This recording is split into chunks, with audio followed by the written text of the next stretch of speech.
Friday. All right, we got Armstead will be out. Verrett is out. He should be on IR later today. And Sampson's doubtful. And that's it. So Trey made it through the week of practice pretty well? Yep. Yeah, had a good week. I was going to say, with Deebo, he's all clear to go too. How did you kind of monitor him during the week and just how his hamstring was? And you do that with all GPS times, things like that, make sure he's getting his full speed back.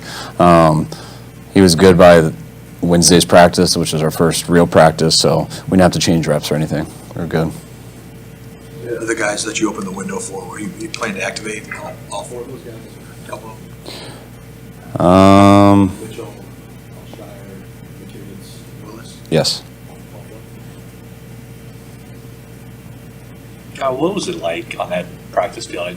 What some of the players said, you gathered the team around after Jason went down, and did you offer to stop practice right there? Yeah, I did offer it. It was just, I mean, that happens. It seems like once a year. When a cart's got to come out there, and it's always rough, and it's always hard to kind of go on practicing. When it's towards the end, especially in training camp and stuff, it makes it a little bit easier. But it was different with JV because just everyone knows. I mean, I know people have talked about it, but everyone knows his history and how much he's done and how just focused he's been to get back and how he's done everything the right way. And everyone at the same kind of time was thinking exactly what he was thinking. They knew how long of a journey it was, how fast it ended, and everyone stopped right away. And that's tough when a guy gets carted off just to sit there and say you're as sad as everyone else. Now it's time to go practice.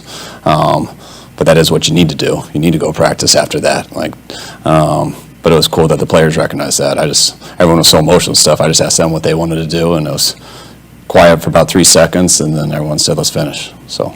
You worry at all that could linger until Sunday? I mean, what were the practices like?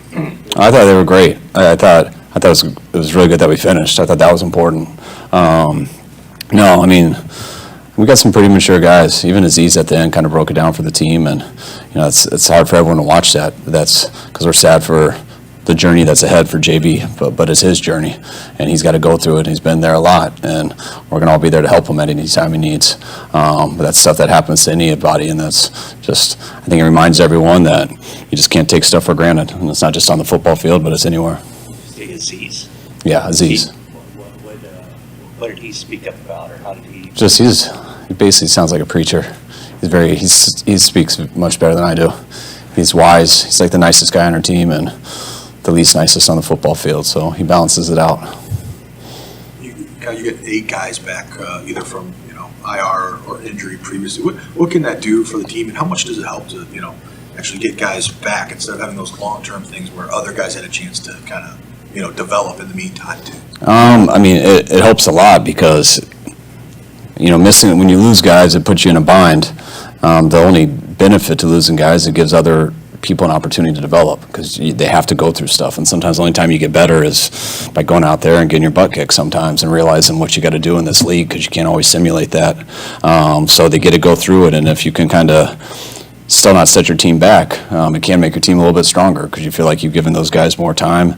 They've kind of know what it's like out there, and either they've taken somebody's job or they just helped it out while someone can come back and be the starter again. But then we just know that we have a little bit more developed depth, and there's not as much of a question mark because we're not even halfway. We're 8 games through, and it's not halfway. I think Kinlaw is eligible to return for the Mexico City game. Is that something he can do? I think it's stuff we're discussing. Just thinking of it right now. All the flying and stuff and the altitude up there, I think things would have to go really well for us to make that decision. There's no day. You're clearly expecting him to be able to return this season. Yeah, I'm expecting him to, yeah. What exactly happened with Ebukam on Monday? It was on air. He took a step forward, and right when he did, I believe it was his quad. Just felt something in there, and he's still got a chance for Sunday. Sampson's never missed a game. That's why I'm not ruling him out, because he's been like this before where you think he's not going to do it, but he does. But it's bothered him too much, and that's why he's doubtful. The trend that we saw in training camp that's continued with Sampson and Verrett getting hurt day after an off day.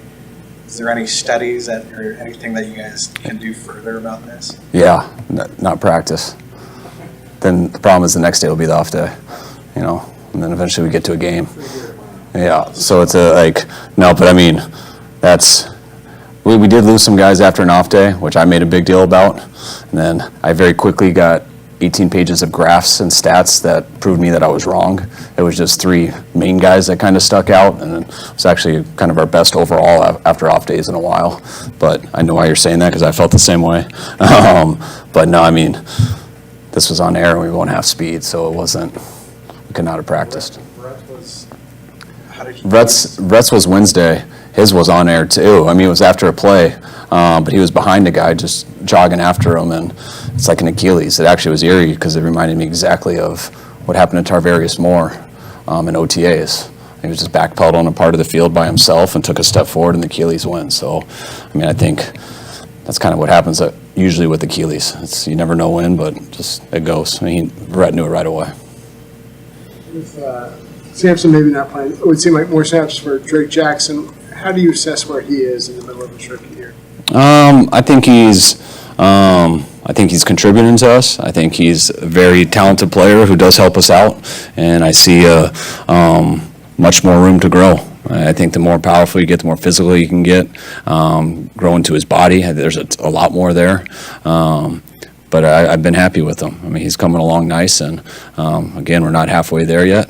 So there's plenty of room to get a lot better, and the challenge is also to not get worse. These guys hit this wall at this time. I mean, their season's close to getting there to where they don't have many more games, and we still haven't hit the halfway mark. So he's a guy who's got a much chance to get a lot better, and he has been playing well. But I see that with a lot of our guys on our team. Anything else, Alex? All right, guys. Thanks.